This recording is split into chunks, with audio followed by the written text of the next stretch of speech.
Hello and welcome in everybody. Today we got some new spoilers for the Doctor Who set coming out of San Diego Comic-Con. There's not a whole lot here, but I am super excited for this set since I do love Doctor Who myself, so I would just want to talk about a few of these here. I was gonna build a deck for the 10th Doctor, however, it is a partner deck, so we don't have half of the command zone basically. We don't have Rose Tyler, so we don't know exactly what she does. We do know she's mono white, which does give us access to Jeskai, and we'll go into some of the cards later that could be used here. But instead of making a incomplete deck tech here with just the Doctor, I thought I would just go over a little bit of some of the cards you could use here. And later on, I'll probably, once the rest of the set gets spoiled, I'll probably make some deck lists from there. But first up, let's just go over the 10th Doctor here. It's 3, a blue, and a red for a 3/5 Time Lord Doctor, legendary creature. So Time Lord is the first 2-word creature type, so Time and Lord are not separate creature types. It's just Time Lord. I think it has to do something with legal things from BBC. However, first up, we got Alonzi. Whenever you attack, exile cards from the top of your library until you exile a non-land card. Put 3 time counters on it. If it doesn't have Suspend, it gains Suspend. Also has Timey-Wimey, 7 mana for an activated ability. It says time travel 3 times, activate only as a sorcery. You're pretty much just going to want to check out Joyra's EDH rec page and see what kind of cards fit in that deck, because a lot of the cards I'm assuming are going to go straight into here. However, I don't think you have to only put Suspend cards in, because it suspends non-suspend cards on its own whenever you attack. So I'm not sure what benefit you could gain from that. Just cheating in mana costs, I suppose. That could be good. Also, you're in red, and it says whenever you attack, so you have extra combats here. You can get that trigger multiple times, getting even more cards into Suspend. The only cards I could find that reduce activated ability costs, there's a couple cards here. You got Training Grounds, you got Heartstone, and you got Zerta the Dawnwaker. All of them just reduce activated ability costs, so you could get this down to 3 mana to activate, which is pretty decent if you have all 3 of those on the field. Hopefully they print some new ones in this set that could actually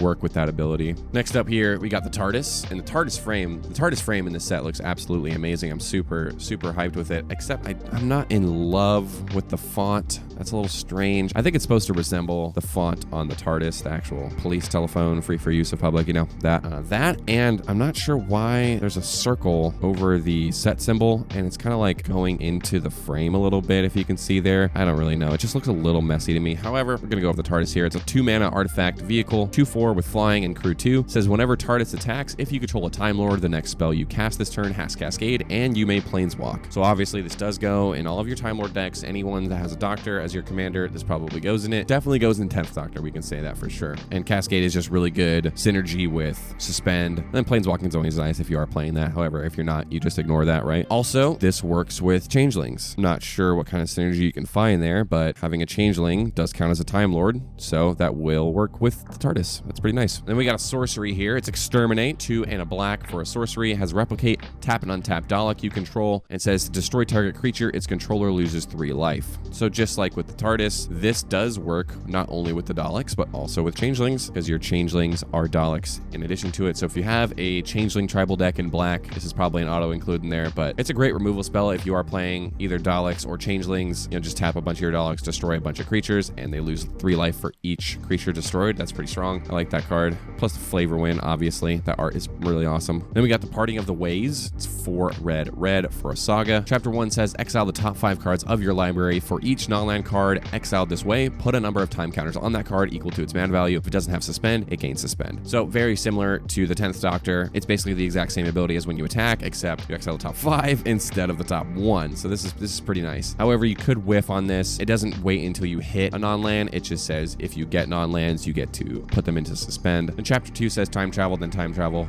So remove 2 time counters basically from all your Suspend cards. Again, very similar to the 10th Doctor's ability. And Chapter 3 is just general good stuff utility. For each opponent, destroy up to 1 target artifact that player controls. I don't see this being played in many decks besides Suspend decks. Obviously, it goes in Joyra, any other Suspend decks you got here, but it's just good in general for those type of decks. I like that it also just gets rid of artifacts. Nice synergy here. And then we got some of the planes I'll go over here. First up, we got the Doctor's Tomb. It's a plane on Trenzalore. So if a creature would die, instead exile it, and that creature's controller loses 2 life. And whenever chaos ensues, redistribute any number of players' life totals. So the first ability is basically similar to like a Rest in Peace, kind of screws over the graveyard player, and the chaos ability does count as life gain or life loss once you redistribute those players' life totals, so they change after everybody is picked. This plane's pretty good for a life gain deck, or maybe even a life lost deck, maybe something like a Willow Dusk or something like that. The next one we got here, Fixed Point in Time. It's a phenomenon. When you encounter Fixed Point in Time until your next turn, if a player would planeswalk as a result of rolling up to the planar die, chaos ensues instead.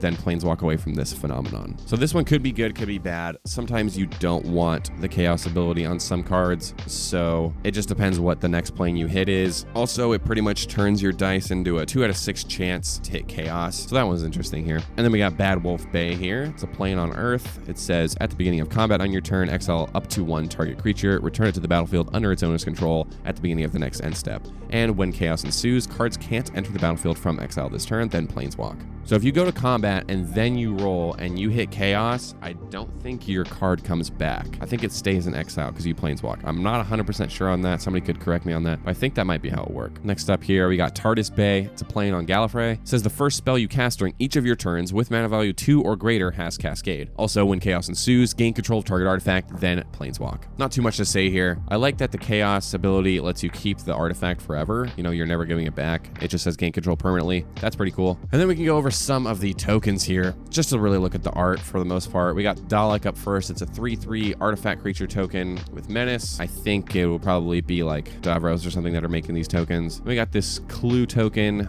with the 13th Doctor on it. That's cool that we're going to be seeing some clues from this set. Then we got food tokens, so we're also going to be dealing with food tokens. I'm guessing that's going to be with the 11th Doctor because the fish fingers and custard thing. Then we got alien insect. This is the first time we've had an alien creature type on a non-unset. I think they only came out in the last one, Infinity, and this is the first time they've been in the actual game that's not including uncards. So it's just a 1/1 insect with flying. I don't recall this creature. It might have been from some of the newer ones. I kind of stopped after the 11th Doctor, so I'm not familiar with this one exactly. So that's pretty much it.